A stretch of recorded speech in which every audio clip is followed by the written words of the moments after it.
Olá, ouvintes. Bem-vindos a mais um episódio do ToiCast.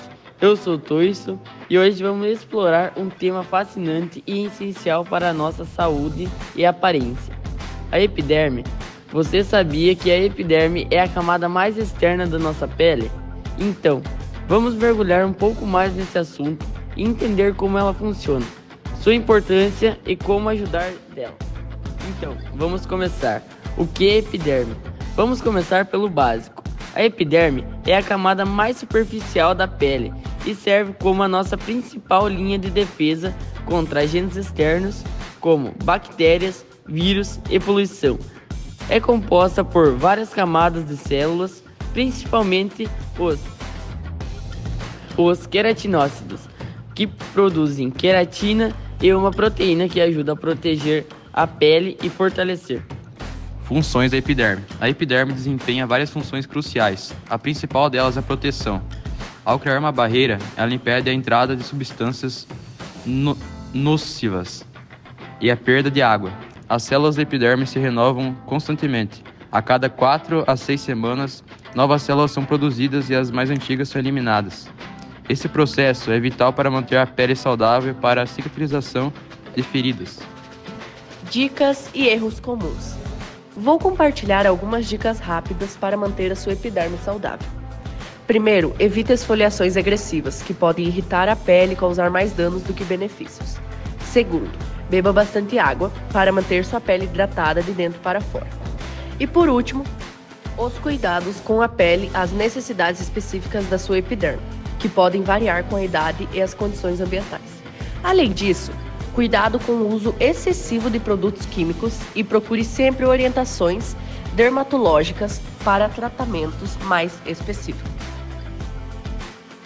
O tecido epitelial vai ter duas características fundamentais: a de revestimento, tanto internamente quanto externamente, e a secreção, de mandar coisas para fora, tipo hormônios, suor também pode ser, tanto internamente quanto externamente também. O que vale ressaltar do tecido epitelial é que ele não tem vaso sanguíneo, que ele não é tudo cheio de vasos, não possui vasos sanguíneos.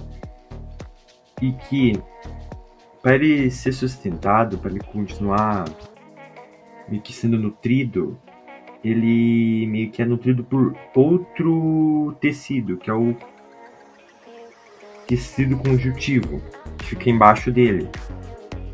E vale ressaltar que também entre essas duas, entre o tecido epitelial e o tecido conjuntivo, existe uma coisa chamada lâmina basal, que é tipo proteína que gruda essas duas partes, entende? E eu quero falar como assim que o tecido epitelial não tem vaso sanguíneo, então como é que ele consegue sobreviver, como é que ele consegue se manter vivo ainda? Por uma coisa chamada difusão, que acontece quando uma parte do nosso corpo tem, dá um exemplo aqui, tem mais oxigênio, a tensão dele é ir para onde tem menos oxigênio. Ou seja, vamos supor que dentro do nosso corpo tenha mais carbono. A tensão dele é que ele saia para fora do nosso corpo, se fazendo um ciclo. É por meio disso que o tecido epitelial consegue se manter. Vou falar uma das características fundamentais do tecido epitelial, que é o revestimento. O revestimento é meio que a absorção, ou seja, é meio que ele tem várias dobras em si. Na nossa pele tem isso e no nosso organismo, no nosso intestino, que serve para pegar mais absorção de nutrientes. E secreção também, como glândulas, como suor. E as células nesse tecido são extremamente juntas. O que acontece? Para nenhum nutriente ficar entre elas, para atrapalhar esse processo de ganho, elas são extremamente juntas e coladas uma na outra. E o que acontece? Uma coisa legal de falar sobre esse tecido epitelial é que, como ele é a parte, pode ser a parte internamente também, mas como ele tá na nossa pele, que é o epitelial da nossa pele, ele sofre muito atrito, ele sempre está em contato com alguma coisa.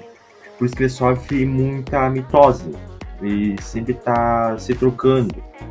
O que acontece? Falamos na classificação dele. Por que classificação? Para explicar o porquê disso não acontecer. Vai ocorrer de duas formas: o número de camadas e a forma deles. A forma. Vamos começar pelo número de camadas.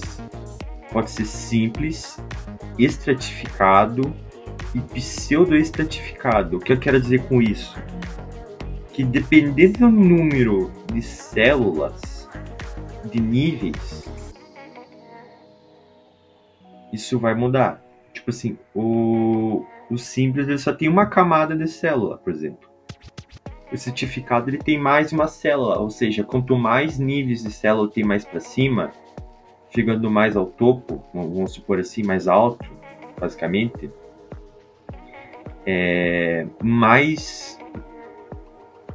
mais velho e mais morto vai estar, basicamente.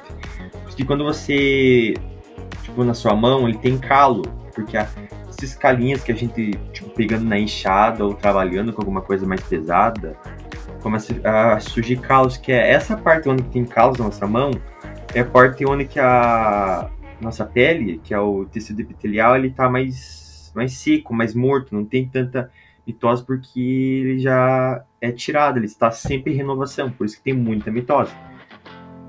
E estratificado, que tem mais de uma camada, e pseudoestratificado, que é tipo o nível das células está sempre em níveis diferentes, ou seja, o núcleo dessas células que compõem o tecido epitelial vai ser sempre diferente, mas sempre tentando tocar a lâmina basal. A lâmina basal é aquela que fica entre o tecido epitelial e o outro tecido que alimenta ele. Também pode ser pela forma. Como assim pela forma? Pode ser de 4 formas: pavimentoso, que é quando ele é mais achatado; cúbico, quando ele é cúbico, quadradinho; e prismático, quando ele tem forma de prisma; e transição, quando ele está indo de um para outro. Ele tem várias formas, é basicamente isso. Por que o tecido epitelial tem essa classificação? Porque, tipo assim, o número de camadas e a forma vai influenciar em como ele vai ter suas características e como ele vai funcionar. Por exemplo, no nosso pulmão, o tecido epitelial que tem no nosso pulmão ele tem que ser simples. E lembrando que o simples só tem uma camada. E pavimentoso, que ele é mais achatado. Por que isso? Para ser mais fácil a transição de oxigênio. Por isso que ele é um pouco mais fino. Por exemplo, na nossa pele e boca, ele é bem diferente do nosso pulmão. Porque ele é estratificado. Estratificado é quando tem mais uma camada. E pavimentoso, ele é um pouquinho mais achatado. Ou seja, quanto mais para cima, basicamente, for, mais gasto ele vai ser. E mesmo mitose ele vai sofrer. Por isso que quando a gente encosta na nossa mão, a parte mais superficial da nossa pele está cheia de calo, porque essa parte está mais morta, digamos assim.